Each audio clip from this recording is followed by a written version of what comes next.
The elevator doors opened on the 22nd floor, and Daniel Carter stepped out carrying a gray cleaning bucket in one hand and a stack of folded towels in the other. He wore the same navy blue janitor uniform he had worn every morning for the past 8 months. His black work shoes were polished but old.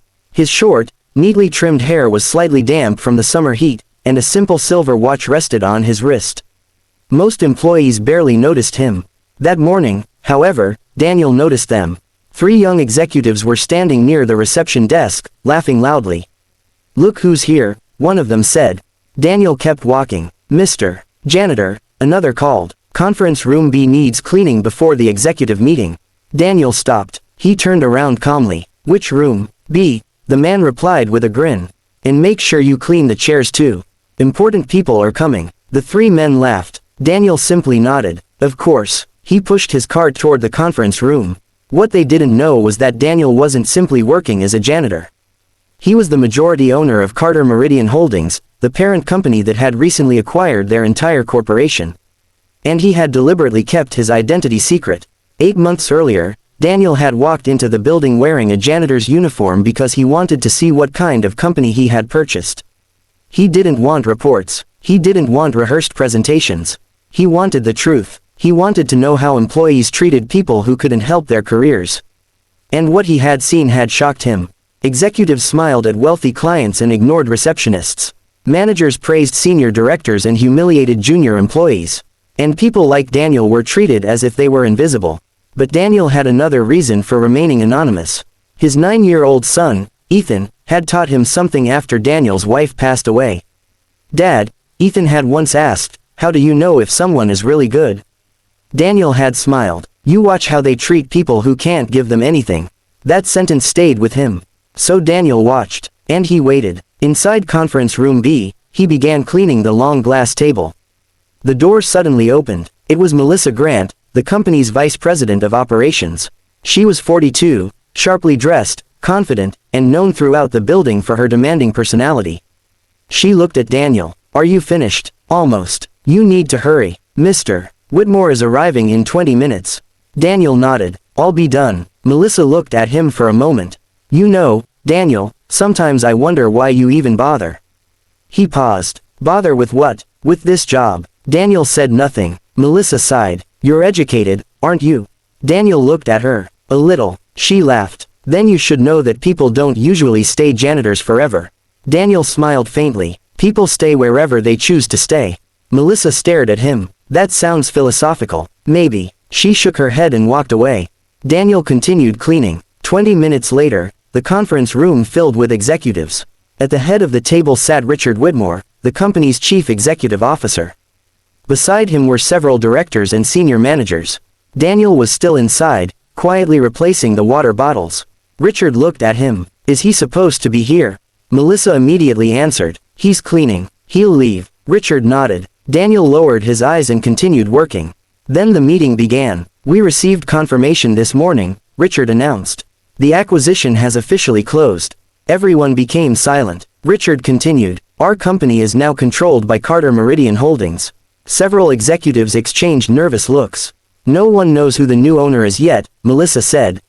Richard nodded. "Correct. But we have been told that the new owner will personally visit this office today." Daniel's hand stopped for half a second. Then he continued placing the bottles. Richard leaned back. "This person will be evaluating our leadership." The room became tense. Melissa looked at everyone. "We need to make a strong impression."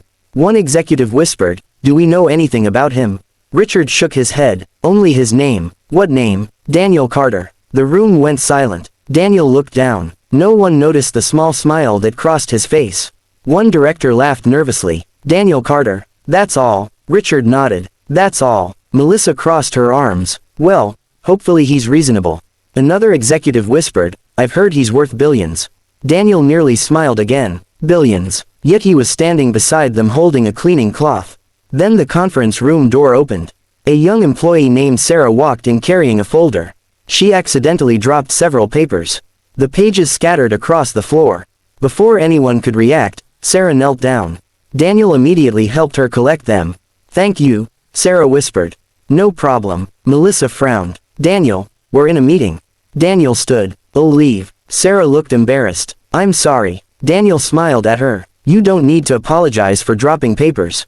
Then he left. In the hallway, he noticed Ethan waiting near the reception area. Daniel's son had come to visit after school. Dad, Daniel smiled. Hey, buddy. Ethan ran toward him. Daniel crouched and hugged him. You finish your homework. Almost. A few employees glanced over. One of the executives who had mocked Daniel earlier smirked. Family day at the cleaning department. Daniel stood. Yes. The executive laughed. Cute. Ethan looked at him. Daniel gently placed a hand on his son's shoulder.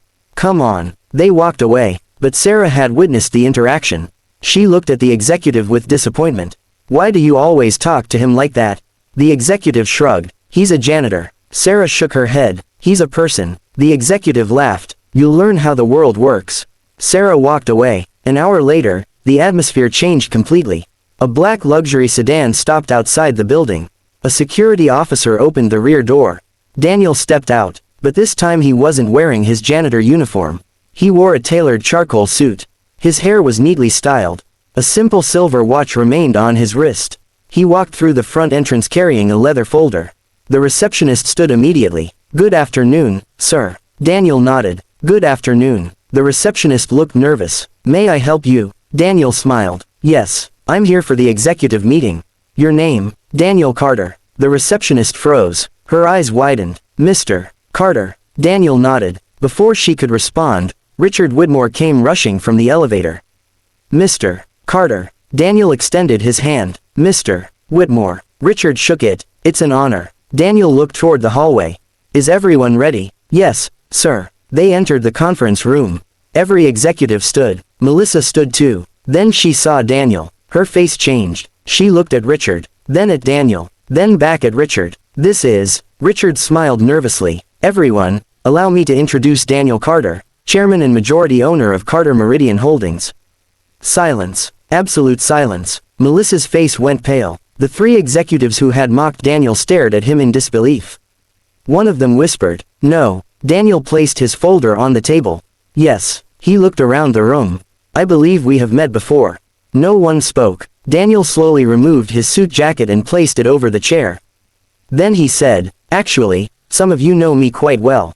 The room became painfully quiet. Daniel looked at the executive who had ordered him to clean conference room B. You asked me to clean the chairs. The man's face turned red. Daniel looked at another. You told me I should be grateful for having a job. The man lowered his head. Then Daniel looked at Melissa. You told me people don't stay janitors forever. Melissa couldn't answer. Daniel pulled out a chair and sat. I stayed because I wanted to understand this company. Richard looked uncomfortable. Daniel continued. I wanted to see how employees treated people who had no authority. He looked around the table. And I learned more in 8 months than I could have learned from 800 pages of reports. No one moved. Daniel opened his folder. Some of you were respectful.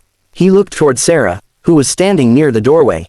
Some of you helped others when no one was watching.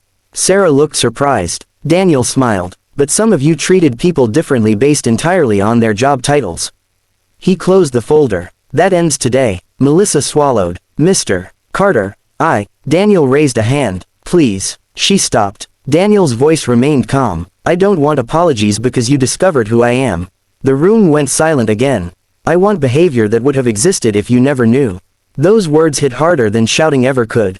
Daniel stood. I didn't become wealthy because I was better than other people.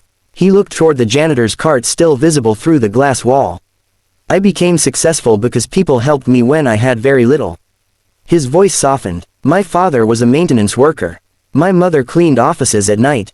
They taught me that no honest work is beneath anyone. Ethan appeared quietly at the doorway.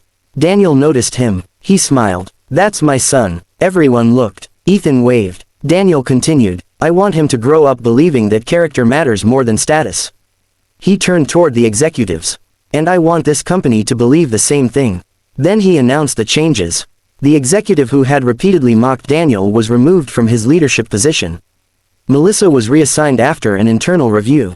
But Daniel didn't fire everyone who had treated him poorly. Instead, he gave several employees a chance to change. Leadership isn't about revenge, he explained. It's about responsibility. Sarah was promoted to a management development program. The employees who had quietly shown kindness were recognized. And the janitorial team received improved wages, better schedules, and direct access to management. 1 week later, Daniel walked through the building again. This time he wore his janitor uniform.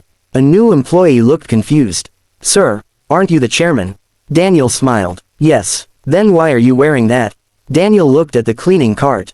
"Because I don't believe becoming chairman makes honest work less honorable." The employee smiled. Daniel pushed the cart down the hallway. As he passed the reception desk, Sarah called out, "Mr. Carter." Daniel turned. "Yes," she smiled. "Your son's school called. He won the leadership award." Daniel's face lit up. "Really?" Sarah nodded. "He wrote a speech." "What did he say?" Sarah smiled. "He said his father taught him that the best leaders are the people who never forget where they came from." Daniel stood quietly for a moment.